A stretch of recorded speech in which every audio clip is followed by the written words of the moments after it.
नाज़रीन किराम अस्सलामु अलैकुम।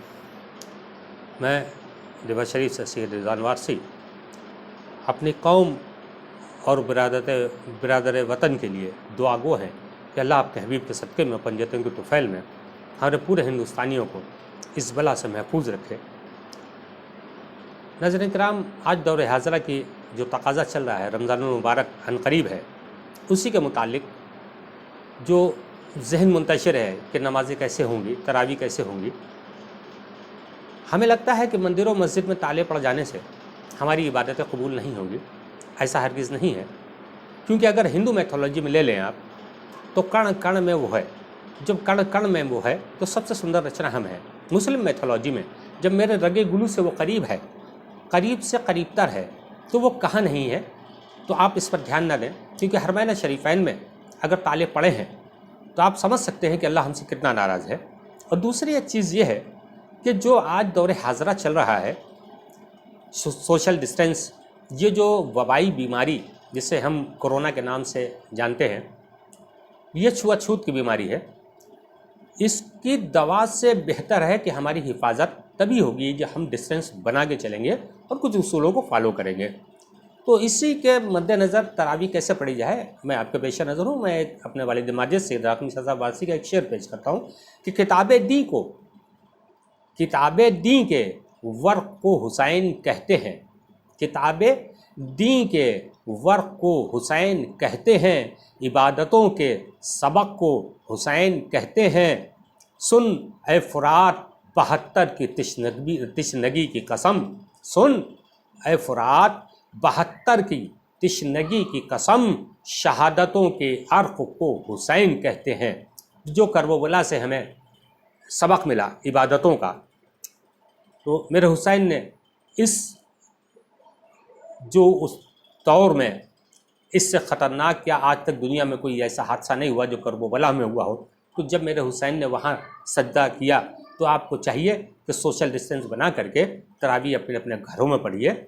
और सबसे मेन चीज़ ये है कि जब हैया अलस्सलाह हैया अलल फलाह की सदाएँ गूंजा करती थी तो पुकारता था मौज़िन कि आओ नमाज के लिए, आओ निजात के लिए, तो हमारे कान पर जूं नहीं रेंगती थी। ये कड़वा सच है, इसको हमें मानना पड़ेगा।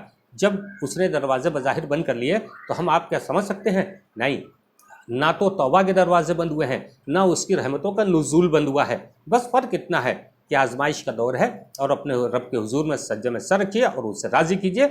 हम आपके रूबरू तरावी के कुछ मामलात पेश करते हैं जो आज के दौर हाज़रा में कि हमको तरावी कैसे पढ़नी चाहिए। दरअसल देखिए, तरावी जो है ये सुन्नत मुअक्कदा है, मर्द और चाहे औरत हो। तो इसे बाहर शरीयत में लिखा हुआ है कि तरावी मर्द और औरत के लिए सुन्नत मुअक्कदा है और तरावी में 20 रकातें हैं जो 10 सलामों से पढ़ी जाती हैं।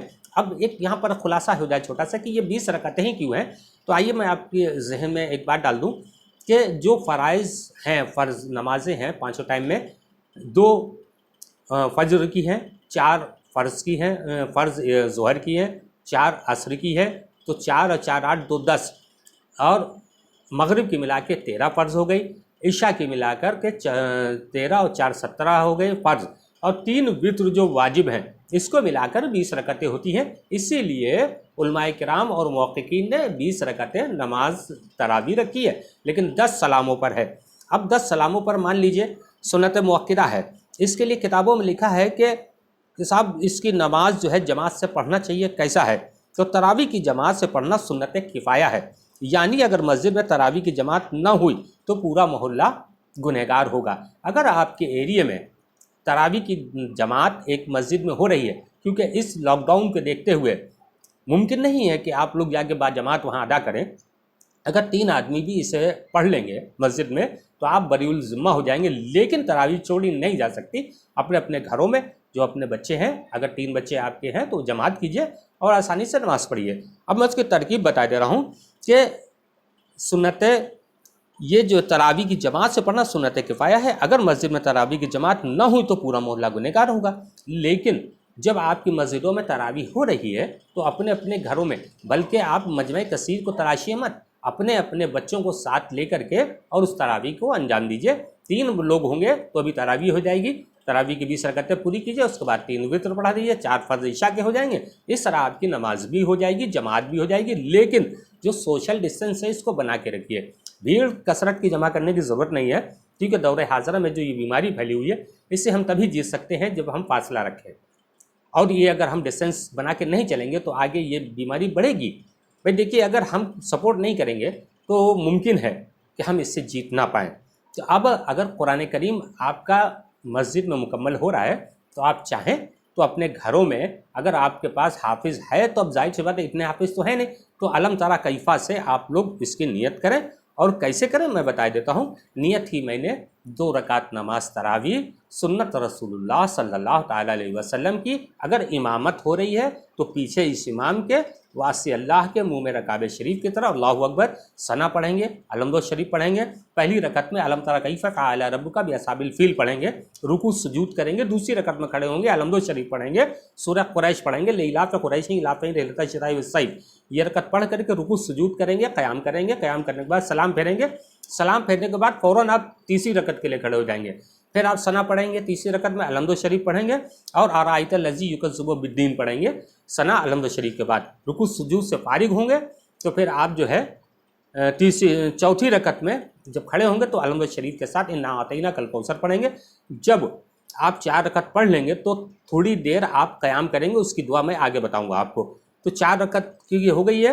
پہلی رکعت میں علم ترى کیفا ہے، دوسری میں لیلاف قریش ہے، تیسرے میں ارائیت الذی یکذب بالدین ہے، چوتھی رکعت میں انا اعطیناک الکوثر ہے.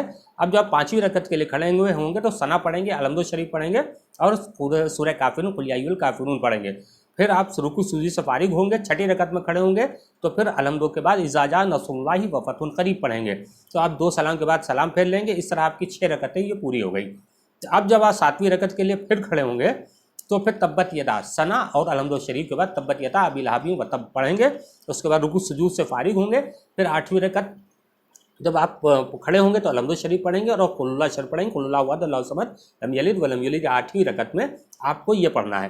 جب آپ یہ پڑھ لیں گے تو پھر آپ جو ہے پھر بیٹھیں گے، کیونکہ 4 رکعت کے بعد ایک دعا پڑھی جائے گی، میں بھی آگے آپ کو پڑھ کے بتاتا ہوں.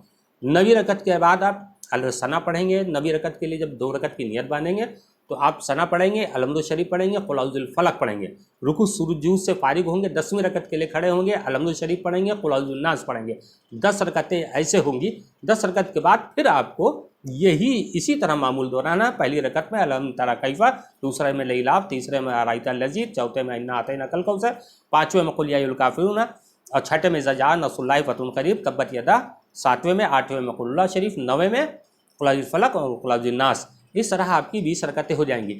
اب آپ یہ سمجھ لیجئے کہ چوتھی رکعت میں جو آپ کو بیٹھنا ہے، 2 رکعت سلام پھیرنے کے بعد جب آپ بیٹھیں گے تو وہاں پر آپ کو 4 جب رکعت ہو جائیں گی تو اتنی دیر بیٹھنا پڑے گا کہ آپ کی 2 سے 4 رکعتوں میں جتنا ٹائم لگتا ہے اتنا ہے. لیکن جب آپ چوتھی رکعت میں بیٹھیں گے تو اس میں ایک دعا پڑھی جائے گی. جو آدمی اگر 3 آدمی 4 آدمی کی وہ کر رہا ہے تو اس کو یہ دعا یاد ہونا لازم ہے. اب اس کو ہم سن لیجئے، پڑھ کے ہم آپ کو بتا رہے ہیں. بسم اللہ الرحمن الرحیم. سبحان ذی الملک والملکوت، سبحان ذی العزت والعظمت والہیبت والقدرت والکبریاء والجبروت، سبحان الملک الحی حی الذی لا ینام ولا یموت، سبح قدوس ربنا ورب الملائکۃ والروح، اللہم اجرنا من النار یا مجیرو یا مجیرو یا مجیر الصلاۃ علی محمد. تو یہ پڑھنے کے یہ دعا ہے اور سلام آپ منہ پہ ہاتھ پھیریں گے اور دوسری رکعت کے لیے آپ کھڑے ہو جائیں گے. آپ نے اس تراویح کی نیت سمجھ لی. اب آپ یہ سمجھ لیجئے کہ تراویح سنت کفایہ ہے جماعت کے ساتھ پڑھنے سے. اگر آپ کو یہ حالات چل رہے ہیں تو آپ گھر سے باہر نہ نکلیے اور اس طرح تراویح کو وہ انجام دیجیے. السلام علیکم.